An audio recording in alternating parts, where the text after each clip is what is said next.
As we record from the Maybe God podcast studio in Houston, Texas, about 300 miles from Mexico, two headlines this week have renewed public outrage over the ongoing crisis at the southern border. A tragic image from the southern border reveals the grim reality facing many Central American migrants who make the dangerous journey. We warn you, the photo you're about to see is disturbing. On Monday, June 23rd, a photojournalist captured one of the most horrific images I've ever seen. It shows a young father and his 23-month-old daughter who died trying to cross the Rio Grande in South Texas. Her tiny head tucked inside her daddy's t-shirt, her arm draped over his neck. They were found in shallow water a few hundred yards from where they tried to cross. 26-year-old Oscar Alberto Martinez Ramirez and 23-month-old Valeria died just hours earlier attempting to cross into the U.S. and seek asylum. They had actually been around the border for a while when they decided on Sunday to try to cross the Rio Grande. Tanya Avalos watched from across the river as her husband and young daughter were swept away by the current. She says Martinez grabbed the toddler, but the two were swept away by the current, and they could not get out.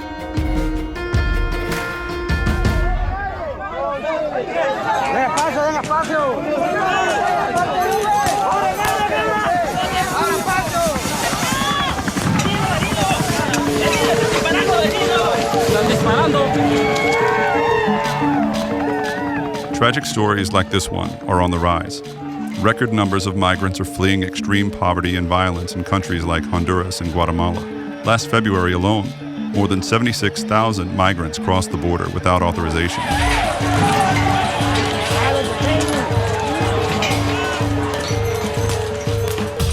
Families like Oscar's travel for weeks, often in large groups because they provide safety from kidnappers and traffickers.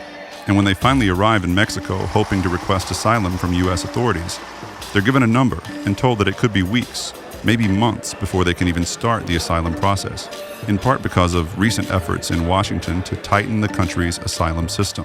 When you see these caravans starting out with 20,000 people, that's an invasion. But that doesn't stop these migrants. They're not willing to wait it out in an often dangerous Mexican border town, and so many of them make the risky decision to cross the border illegally.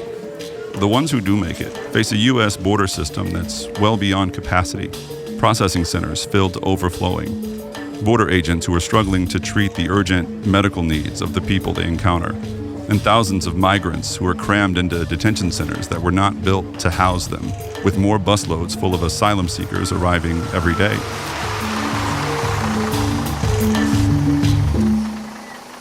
Lawyers say hundreds of migrant children were forced to sleep on the floor for weeks without enough food in this Customs and Border Protection facility in Clint, Texas, just outside of El Paso. More news reports this week of children being forced to live behind cages in inhumane conditions, often without their parents, have shocked our collective conscience. Many of the children had not had access to a single shower or bath. They were wearing the same dirty clothing that they crossed the border with. Warren Binford, one of the lawyers who inspected the detention center, told PBS what she witnessed firsthand. We saw a little boy in diapers, or he had no diapers on. He should have had a diaper on. He was 2 years old, and when I asked why he didn't have diapers on, I was told he didn't need it. He immediately urinated, and he was in the care of another child. Children cannot take care of children, and yet that's how they are trying to run this facility. The news surrounding this mass influx of migrants at the border has mostly inspired us as U.S. citizens, myself included, to engage in a noisy, caustic, often divisive debate. A debate over whether or not these caravans entering our country are filled with criminals. You have some very, very bad people in the caravan. Whether or not we should employ more rigid policies to keep people from entering the U.S. There are babies who have been left behind, parents who've been deported with their children left behind someplace in America. What kind of country does that? And whether or not a border wall is part of the solution. We need to build that wall, and I tell you what, it shouldn't even be controversial. It shouldn't be. Quiet, please. In debates like this one, we're so quick to point out who the villains are and what the solutions are that we forget to answer the most important questions. Where is God in this crisis? What does he want us to learn from it? And what does he want us to do about it? Several months ago, in true Maybe God fashion, we set out to approach this politically charged issue from a different angle than what we're all seeing. and hearing in the news every day. Instead of pointing fingers and placing blame, we're inviting you to listen to the voices of people for whom the border crisis is real, everyday life.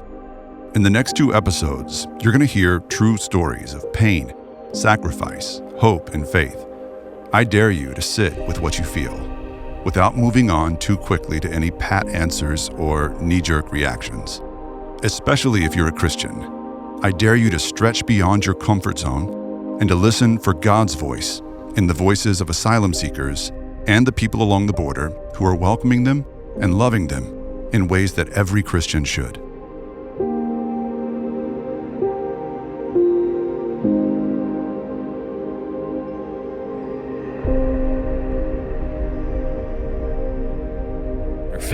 I'm indifferent. I don't believe in God. To the existence of God is not judging them. I don't have proof. I don't know how to pray. They're judging themselves. You know, where is God in all of this? This is my home. God exists. What does it say about God that he created the orgasm? I don't pledge allegiance to anything. I don't pray. Only to God. If there was a God. And I thought, I just have this understanding that life is hard. He could never love me after this. God is still good. You're listening to Maybe God. I'm Eric Huffman. What images come to mind when you think of a border town?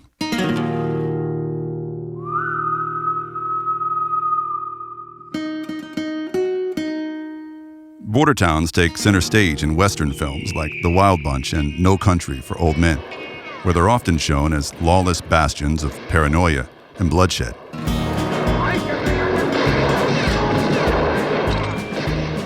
But if you ever visit El Paso, Texas, hoping to find the Wild West, you might be disappointed. Real border towns can tend to feel rather tame, boring even. El Paso feels a lot like any other growing American city, until you look across the Rio Grande and realize that you're looking at Mexico.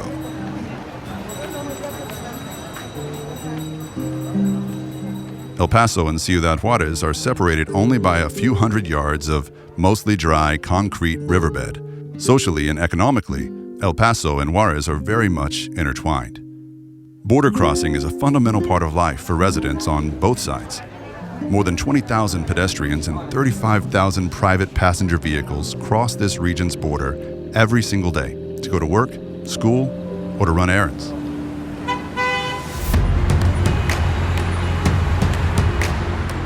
Juarez is Mexico's manufacturing powerhouse, and El Paso is a transportation hub for trains and trucks, buses and cars, a convenient midway point between America's east and west coasts, which explains why in 2018, El Paso recorded more than $81 billion of trade passing through its 3 ports of entry. Texas government officials have estimated that in 2015, trade in that area alone added over 128,000 jobs in Texas and at least $18.4 billion to the state's economy.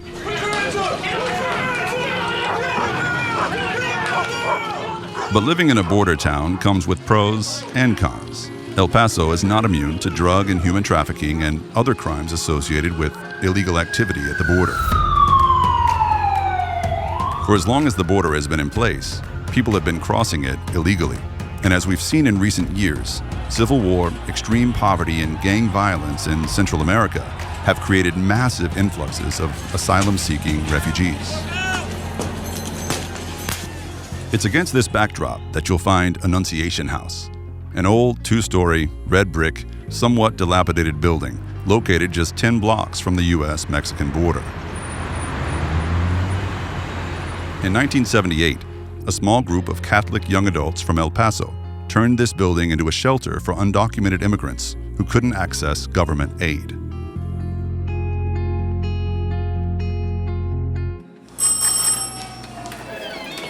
Hola, buenos días.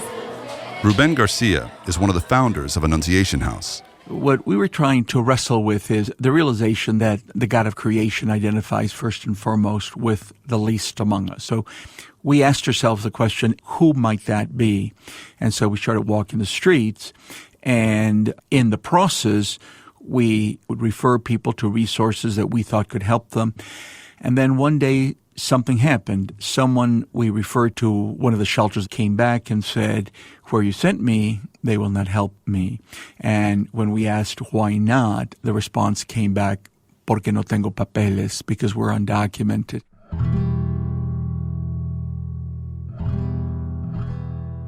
From 1978 to 2014, Ruben and a team of mostly volunteers, funded entirely by private donations, provided food, shelter, clothing, and medical attention to countless undocumented people. Annunciation House even became a spot that Border Patrol occasionally raided when hunting for migrants who crossed illegally. All that began to change 5 years ago. That's when the first wave of Central Americans arrived en masse and completely redefined what life along the southern border looked like. Prior to that year, people would cross illegally and hide from Border Patrol. But starting in 2014, people were crossing and looking for Border Patrol to turn themselves in and initiate the asylum process.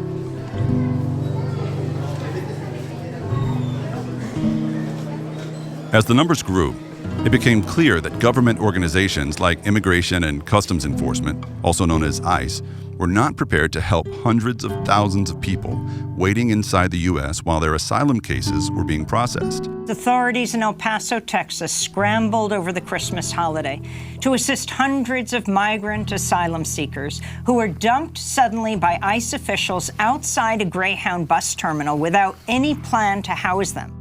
That's when organizations, many faith-based like Annunciation House, became indispensable. They told us they were taking us to a shelter. They didn't say they were taking us directly to the bus station. We're a little perplexed because this is not something that ICE typically does. Dylan Corbett is the director of Hope Border Institute. He says usually the federal agency communicates with Annunciation House, a nonprofit shelter, so that it's prepared for the intake. Just a few months ago, when the number of migrants entering the U.S. was at a record high, Ruben would get 2 calls or texts per day from ICE officials telling him how many migrants they plan to release that day outside of his shelters. What differentiates this wave from the past is that it's not 1,000 or 2,000. We're now looking at 3,500 to 4,000 and climbing. So that's what's making this very, very difficult.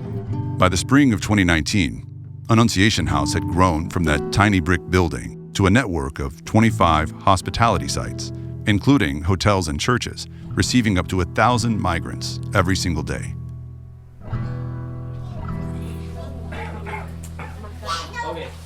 My name is Lindy, and we are at Casa Oscar Romero, which is one of the hospitality houses with Annunciation House. Back in May, the Maybe God team spent 48 hours inside one of Annunciation House's busiest shelters, following a volunteer who moved from California to Texas to run day-to-day operations. So I did just receive the text from Ruben, and it gives us the number of refugee releases each day.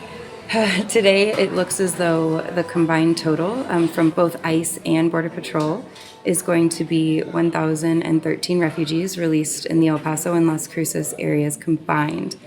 We do not actually have space to receive all of those refugees. So let me, I'm gonna check to see how many people, like the absolute most that we can take in today.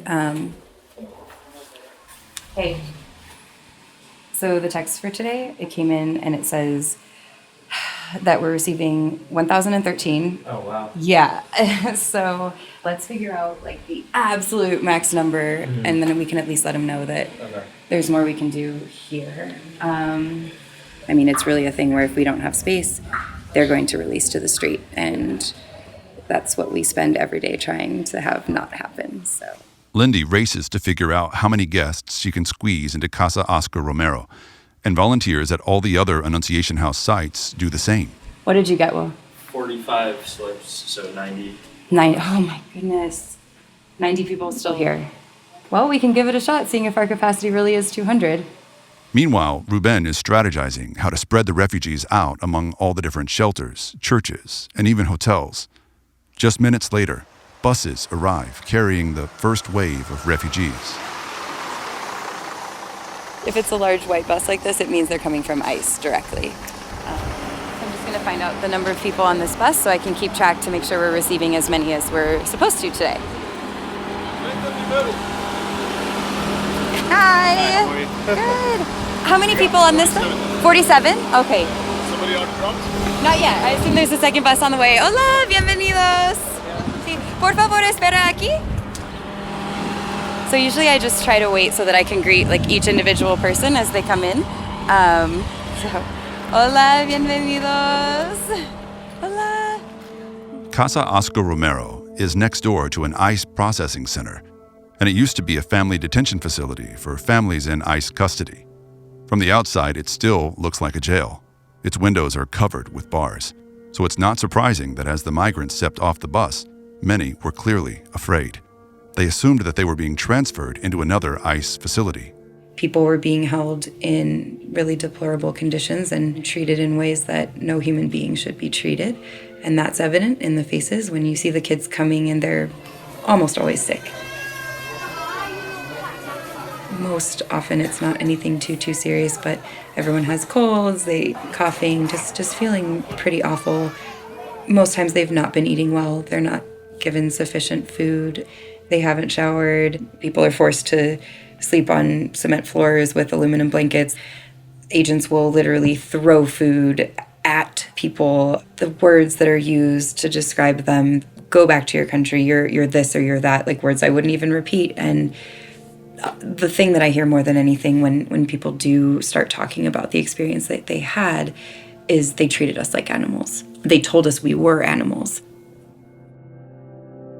Lindy is quick to point out that some migrants also tell stories about noble, gracious Border Patrol agents who went out of their way to show them kindness. But on the whole, spending weeks inside an overcrowded detention center can be almost as traumatic as the journey to the United States. Knowing how much trauma these families have already suffered, and realizing that many of them are frightened and confused about where they've been taken, Lindy launches into her welcome speech as quickly as she can, even before leading her new guests inside. Pueden venir aquí todos juntos en un círculo más o menos. No es necesario una fila. We are the first people they're released to. Literally the second they step off the bus, that's the first time that they're not detained. And everything that we do here is in an attempt to just be the exact opposite of a lot of the things that they've experienced while they were being held. That can be anywhere. I've heard 2 days, I've heard 14 days. So we just want to make sure that as soon as we see them, that they know that this is different. Hola, soy Lindy. Somos un albergue con la iglesia, no con el gobierno. Ustedes no están detenidos aquí. I usually start out by saying that a million times, we're so happy that you're here. You're so welcome. One of the first things I say is that you're not detained. You know, if you want to leave, if you want to walk around, you can do any of those things. I make it very clear that we're an organization with the church. That often really helps. You can see kind of faces soften immediately after I say that. I always want them to know that we don't work with the government in any way. We're volunteers, so that they know that as well, that we're here because we want to be. We're here because we love them, and we want to extend that to them. So those are some of the things I always let them know, that we're going to call their families. Vamos a llamar a sus familias para explicar dónde estamos y qué necesitan hacer para comprar sus boletos, okay? That's the most exciting thing that they could possibly hear, and then there's no way they're leaving after that, and also that we have food. That's pretty cool. They're ready to come in. ¿Hay algunas preguntas ahorita o nada más quieren comer? Okay, vámonos. When you come inside, I think you see the very different nature of what we're trying to create here. Oh, ¿en serio? Sí. Ah, qué bueno. All of our walls are very brightly colored for that reason. The dorms, the kids' playrooms, everything has a very cheery feel inside, and it is very much like a home. We have our kitchen, a very large kitchen, which is constantly filled with guests who are cooking and cleaning and doing all sorts of things, just keeping that running. Hey, we got plenty of picadillo, Lucy. As soon as they're settled at Casa Oscar Romero, it's the migrants who do the cooking, the laundry, and whatever else is needed to take care of the shelter together. I noticed, interestingly, as we're following you around, you refer to everyone here as guests. Yes. Why is that? Because that's exactly what everyone here is. ¿Cómo están? Bien. Bien. ¿Y tú cómo estás? No.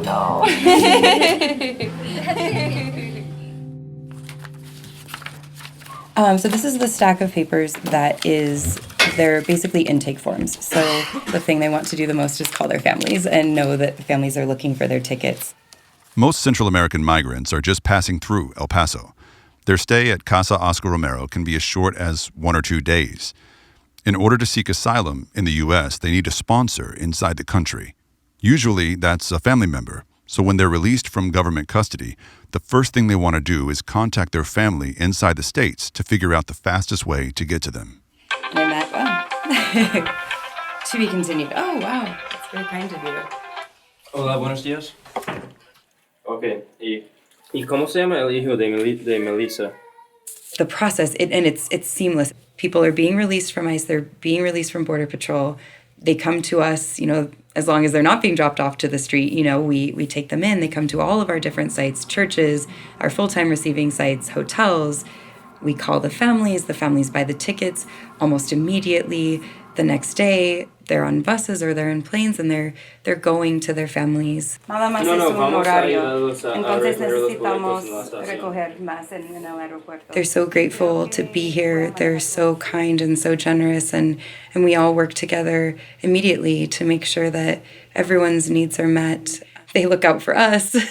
we look out for them, and you really do. Even in just a couple of days, it's hard to say goodbye to people when we get them to the airport or when they're leaving and they come up and want to just thank us for giving them a home for the couple days that they were here. So yes, I would absolutely say that the people coming through our houses are family to us. Sí. Nosotros pensando de repente nos perdemos. No, claro que no.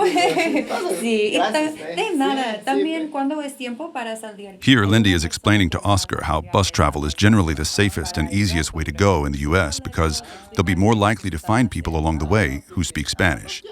She assures Oscar that a volunteer will go with him to the bus station to make sure he gets on his first bus without any problems. Okay, de nada. Lindy and the rest of the volunteers go out of their way to show these asylum seekers kindness, knowing that the outside world won't always be as friendly. Okay, tengo crema, okay? Sí, voy a recogerla. So you're saying you have cream? What is the cream? It's hydrocortisone cream, and it's for the bottoms of her feet because she walked for a very long time and she's in a lot of pain. Okay. I heard it said that in doing this work, you encounter the absolute best in humanity, and you also encounter the worst. And I have seen that time and time again. There have been so many times where I have been brought to tears by the hatred and just the closed-mindedness. I can't grasp the concept of how you can feel the way that some people do about another human being, about a child, about a parent who's just trying to do, the best that they can for their children. That's very difficult for me. There are many times where we receive harassing phone calls or just people wanting to spread hatred. And so that's difficult to hear and to see. But on the opposite side, I can tell you I have cried so many more times as I cry now, but just seeing the love of the community here in El Paso, just everyone throughout the United States that whether comes here or just calls to encourage us or sends anything, just, socks and underwear, whatever, in the mail, people that stop by Annunciation House to give $5 because they want to help the refugees. I've never in my life encountered so much love, not just from the people doing this work, but from the refugees who are coming. So yes, there absolutely is hate, and sometimes I definitely struggle with that, but it's overcome so much by the love that people are sharing here.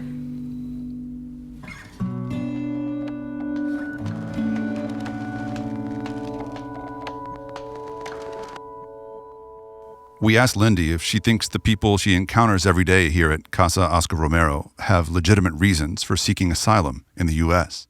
The vast, vast majority of the people that I've met have absolutely legitimate reasons to be coming here. Mi nombre es Heriberto, soy de Guatemala. Pues la verdad salimos de nuestro This is Heriberto from Guatemala. He says, the truth is, when we left our country, we left our family behind, crying. We left them without any money for food. Dejando nuestra familia, sufriendo de pensar cómo va a ser nuestro. They've suffered because they had no way of knowing how our journey would go from our house to here. What constitutes the need for someone to come? Where is the line drawn between, oh, well, you're not facing enough violence, so that means you're taking advantage of the system, or, well, your poverty isn't, this severe, or poverty not even being considered as a legitimate reason to come here. En nuestro país, pues, hay mucha violencia, hay pobreza, y in our country, there's so much violence, so much poverty, and we came to the U.S. to work. We're hardworking, honorable people, honest people. Que vamos a ganarnos el pan de cada día con el sudor de nuestra frente. And we're going to earn our daily bread by the sweat of our brow, always. And we trust that in the name of God, things will be okay in the end. The poverty that they're facing can be in some ways very dangerous as well, because so many of the people that we see here, they're not able to feed their children. And so I don't think we understand, there's no way I can possibly understand what a decision like that would be, and the nature of the desperation of having to make that choice. We had a family of 4 who came, and they were separated from a special needs cousin who can't speak or hear, and he was sent to a Casa de Menores 2 days ago. So I was speaking to the mom, and she's obviously saying she's very concerned about her child. Okay, so how old is he? 17. Did we give her the hotline? No, I didn't. Okay, yeah. So unfortunately, the only thing we're going to be able to do is give the mother the hotline and just hope that they answer and are able to help. I mean, depending on the number of days. I think one of the things, too, that we should be careful of is not constantly painting these asylum seekers as victims. They have been victims of horrific crimes at times and victims of horrible treatment here, even after they cross. But to just only tell that narrative completely ignores how resilient the people that I have met here are, how much joy they have somehow managed to hold on to and bring to us and bring to this country. So I think there's absolutely this story of heroism to be told in conjunction with the very difficult things they have faced, that they face on the journey that they face once they get here.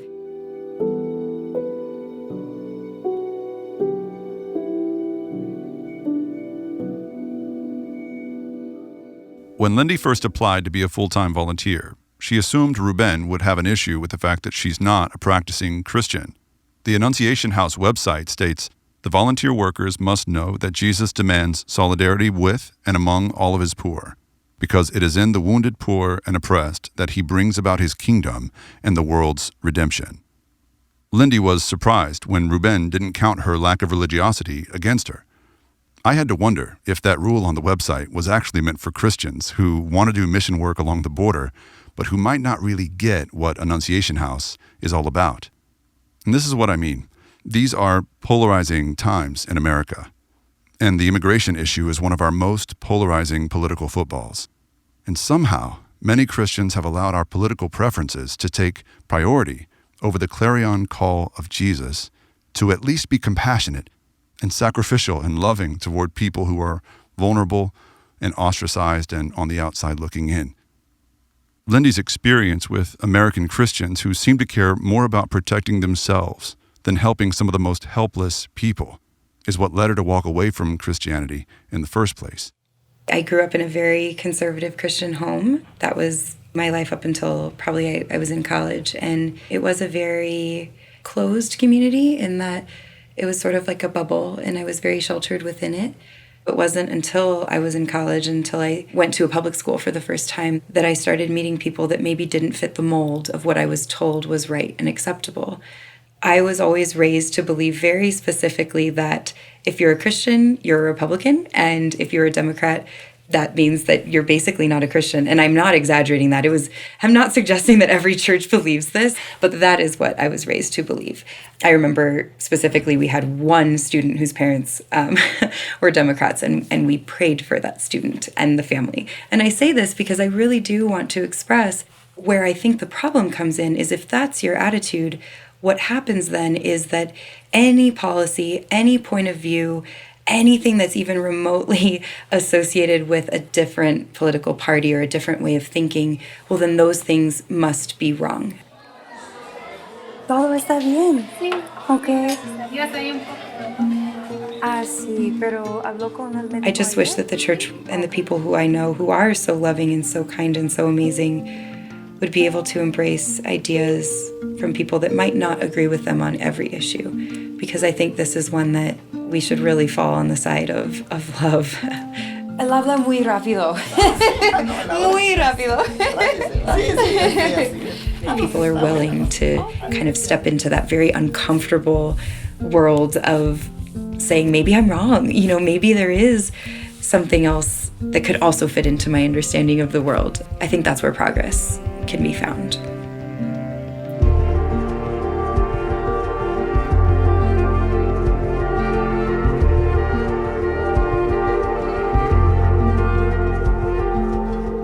Lindy says Annunciation House couldn't do what they do without the help of churches and other religious communities.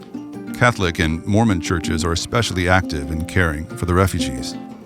But in her experience, it's taking evangelical Protestant churches like the church she grew up in a little bit longer to put politics aside and realize how, in most cases, the people in these migrant communities came here because of their faith in God. Think about that. These Christians trusted their God so much that they packed their bags and left their homes, some of them with children in tow, and traveled thousands of miles, risking everything along the way, all because they were confident that God would take care of them. That's the kind of faith every Christian should be striving for. En nombre del Padre, del Hijo y del Espíritu Santo. Gracias, Padre Todopoderoso, por tenernos aquí en tu presencia. Por favor, síguenos protegiendo, así como hasta ahorita has estado tú con nosotros. It was hard to be around any sort of Christianity for me until I came here, as I cry again, until I met these people. Por favor, protege a los niños, protege a las mujeres, porque nosotros como hombres tenemos que aceptar la responsabilidad. At Annunciation House, we pray before every meal, and usually we ask the guests if any of them would like to pray. And the vast majority of our guests coming are Christians. Someone always wants to pray, or multiple people always want to pray, and I cry every single time because never in my life have I experienced this level of faith, because these families are leaving behind horrible, terrible circumstances and taking this huge chance trying to come here. And I think to myself, I know what's ahead of them, and I know that they're probably going to be deported. And they might know that too, but every single person I speak with just has faith that it's whatever God has for them. I'm here by the grace of God. I'm here thanks to Him, and He's going to get us whatever is in our future. And just the love and the appreciation. It's the first time in a very long time where I've been encouraged in my faith, and I have been so blessed by it. Por favor, llénanos de tu Espíritu Santo. En nombre de tu Hijo. Amén. Before saying goodbye, we wished Heriberto good luck, and this was his response. En nuestras vidas no existe la suerte porque la suerte es pasajera. Yo creo que la confianza y la fe en Dios. For us, luck doesn't exist. Luck is fleeting. I believe our trust and faith in God has gotten us this far, and He will continue helping us, blessing us, and protecting us all along this journey to reach our goal. Es la fe que tenemos en Dios y vamos a luchar para portarnos bien, ser buenas personas. It's all about our faith in God, and we're going to do everything in our power to behave ourselves, to be good people here in the U.S., virtuous people who don't cause any problems in your country.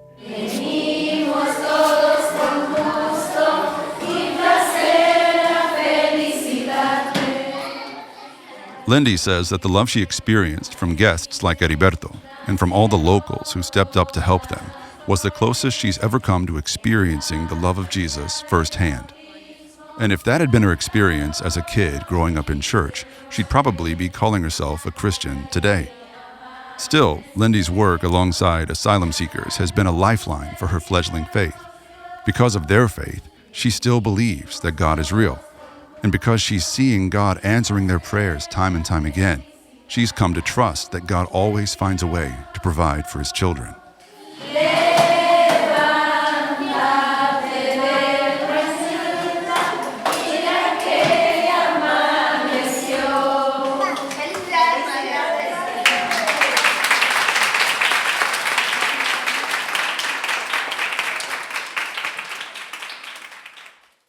Joining me now in the Maybe God studio is producer Julie Miraculous. Hey, Eric. Hey, Julie. So we were wrapping up production on part 1 of this episode, and we were getting ready to release it when you called to check in on Lindy. And she had a pretty shocking update from El Paso. So what's happening?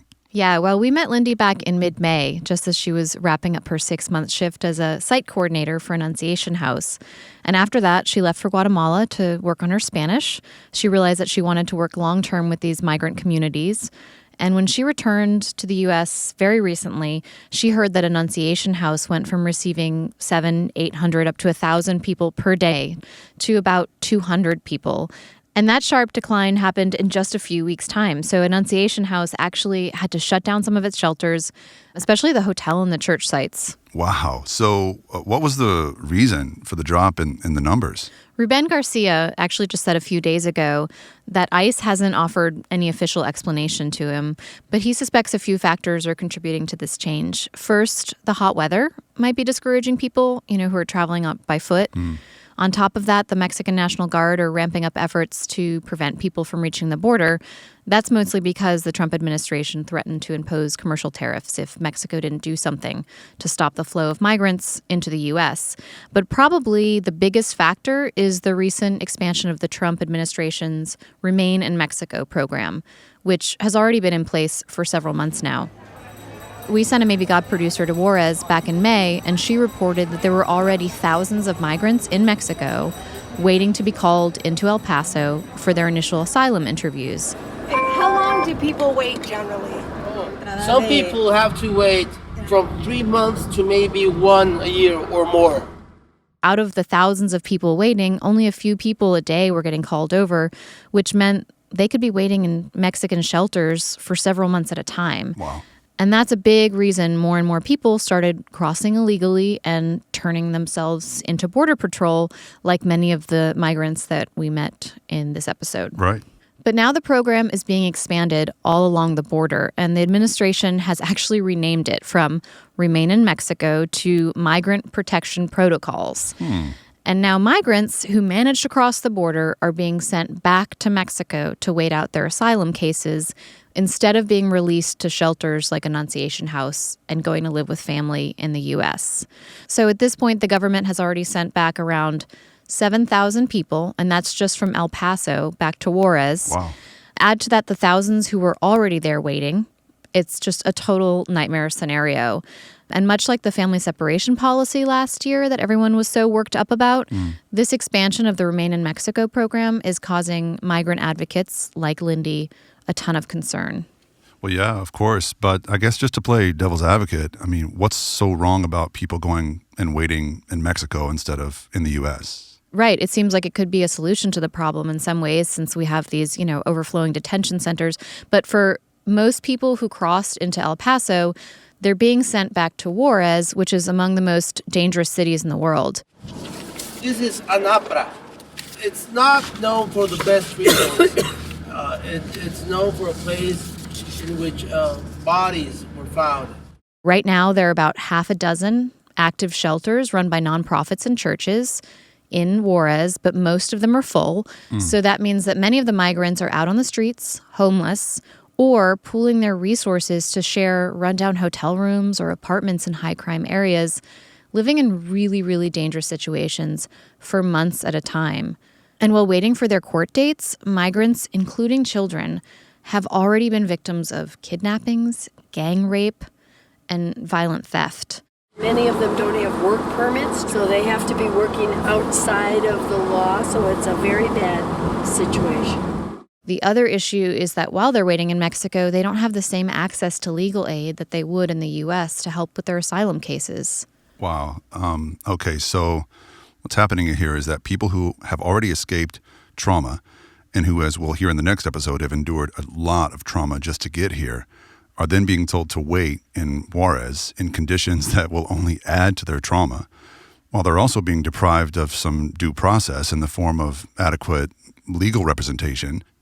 How are these asylum seekers responding to these new challenges? Are they choosing just to go back to their home countries? Some are. A representative from Hope Border Institute of El Paso recently told the true story of a woman who decided to go home with her children because if she were killed in Juarez, her kids would have no family to take care of them. But back in their home country, they have family. So if she were killed there, they would have someone to care for them. God, that's just devastating. It is. Devastating to hear. But I do think, on the other hand, it's something we really need to hear. A lot of us need to hear this. You know, I was thinking back to our LGBT episodes earlier this year and how, for the most part, not entirely, but for the most part, the people who were pleased with my position tended to lean conservative politically, while most of the people who were angry or upset tended to lean to the left. And I think these episodes on immigration are going to have the opposite effect because it's really, really hard to justify a hard-line, no-mercy position on immigrants and refugees when you read the Bible. And that's what I love most about the God in the Bible and the fact that he is just an equal opportunity offender. He offends the left on some issues. He offends the right on some others. He doesn't leave any of us unscathed because it's all to remind us that we still have a long way to go. All of us have a long way to go before we love people the same way that he does. I know how a lot of conservatives, I guess, will respond to these episodes. Remember, I've been in Texas most of my life. I know that there are people who are genuinely worried about crime and drugs and terrorists coming through a porous border, and I do get that. But listen, I mean, if we're Christians at all, we must be Christians first. And according to the Bible, these migrants and asylum seekers are our brothers and sisters. And over 20 times, the Bible directly commands us to welcome the strangers in our midst and to love the least of God's children without counting the cost. Wow, that's really powerful. I hope people on both sides can really hear that. And in our next episode, we're going to dig deeper into how the Bible speaks to this migrant crisis. Part 2 will be out next week, and this is the story that I'm actually most anxious to share with our listeners. I spent the day recently in San Antonio with a Mennonite pastor who runs a hospitality house for migrants who are stranded there. And he makes some very bold statements about why we should want these communities of migrants in our country, not waiting in Mexico or back at home in Central America, because not being able to witness their faith and what God is doing through them would be like not showing up to see Jesus healing people. Wow. I realize what I want to be able to do is not necessarily say, I helped out a bunch of people, but I want to be able to say, I was able to bear witness to their beautiful faith and their faith in the midst of darkness and fear. In the same way that you'd want to go and show up when Jesus was healing that woman, or going into the room of that little dead girl, or walking down the road toward Jerusalem to heal the world. I want to be there witnessing this church, this body of Christ that's coming to us. It's transforming to us. Pastor John Garland calls these migrants the Pilgrim Church, and he believes they're here to completely transform our faith. So we'll hear some of their unbelievable stories too in the next episode. I'm also going to be sharing some of my own stories about the years I spent in Kansas City, living in a community of mostly undocumented immigrants, teaching them English, helping them find housing and employment, as well as healthcare and education for their children. It was, needless to say, an incredibly challenging time, especially because I wasn't actually a Christian yet. And in that time, I found myself leaning on my own strength entirely. And let's just say I wasn't strong enough to handle it. So, guys, tune in next week for part 2. Thanks as always for listening to Maybe God.